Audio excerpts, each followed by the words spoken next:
YouTube? Thanks for tuning in. So, there's a saying that if you have thought of an idea, somebody else probably already has. And that goes for the topic that I'm going to talk about today. And that's if rookie cards are overrated. I've been thinking about this idea for, I don't know, a few weeks, 5 weeks, something like that. And starting to prepare myself to put together a video when I had some time, what cards I would show, how I would present the topic, and so forth. And I'm flipping through my YouTube feed, and up pops Clemente Collector and Theo and his video on this exact topic. And in his video, he references John over at 3D80's Kid video on the same exact topic. So now I'm gonna put together one. Now they've done it all for me. So great videos. I'll link them in the description below, so you can go jump over there and get their opinions and information on whether or not rookie cars are overrated. Um, I'll put too much mind share into this to not make this video.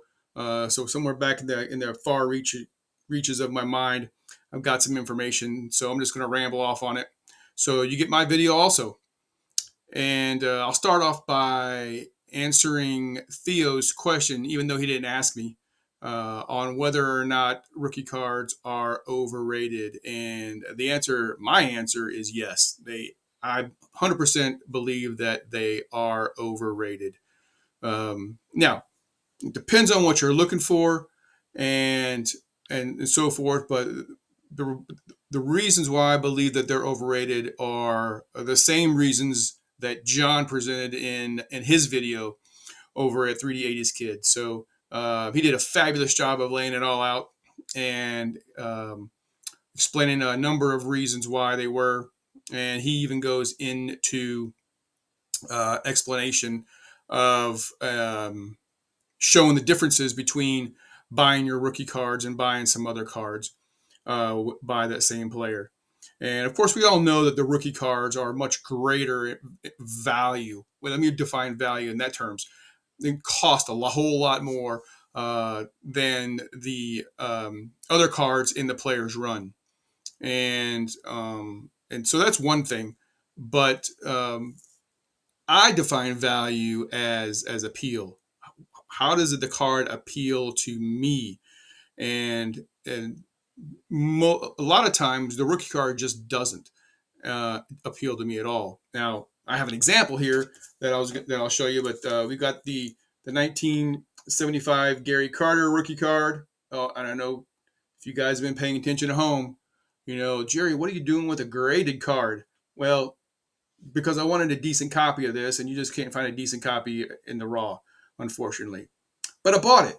So I'm not adverse to buying rookie cards if, and I'll caveat this by saying sometimes, but if they appear on a list that I have, and John makes this point too, we all have lists that we utilize to identify the cards that we want to pursue.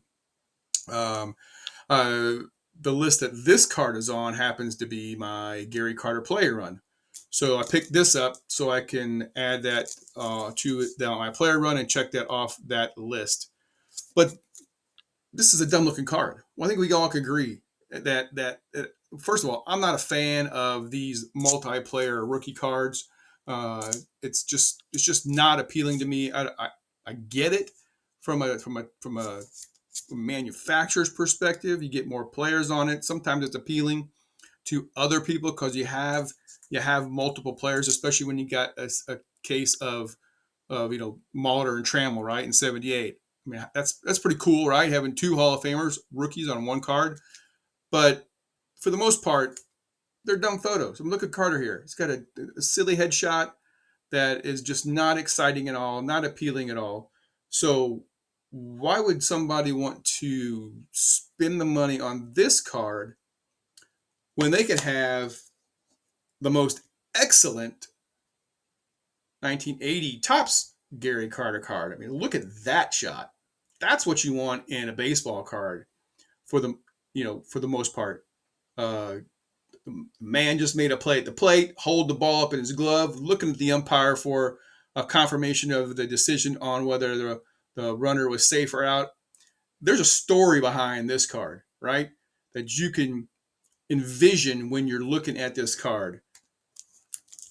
You got nothing on this card except the headshot, right? Probably you can go to Olin Mills, right, and get and get one of those, right? So the appeal of the rookie card is important to me, and that's how I define value. And again, we all have lists. So if a rookie card happens to be on one of my lists, I pick it up.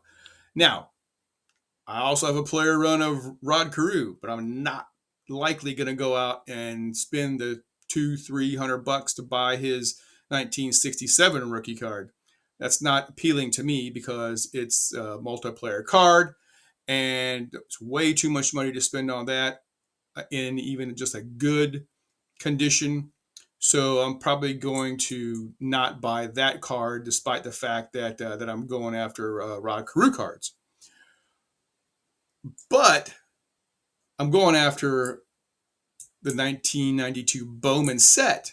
So I'm going to have to spend money if I want to complete that set on that dumb looking Mariano Rivera card.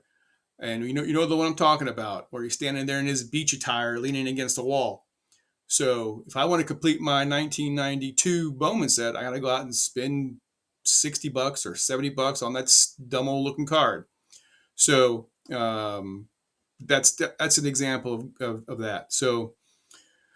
Um, so anyway, so those were just my thoughts on rookie cards. Go out and check out again Theo over at Clementi Collector. Click his link there. Again, he does a great job of polling some of the folks in the community on whether or not they believe that rookie cards are overrated, and they give their thoughts. So it's really interesting to hear some of those folks' thoughts. And then, like I said, John over at 3D 80s Kid does a great job of explaining why rookie cards are overrated. Again, I couldn't have made a better video. Uh, in fact, most of those things, like I said, were on my list to talk about, so I don't have to do that. And he goes through an extensive list of cards. I think he said like 70 or 75 cards where he compares the rookie card value with another card of the player run. So he does a really great job of there. So go check those guys out, and collect what you like. Right? We've heard that before. And if you like rookie cards, go for it. But I don't have a rookie card list. I don't have a list that just has rookie cards. So you're not going to see me go out and buy that 1967 Rod Carew. So that's what I got for you today. So peace out.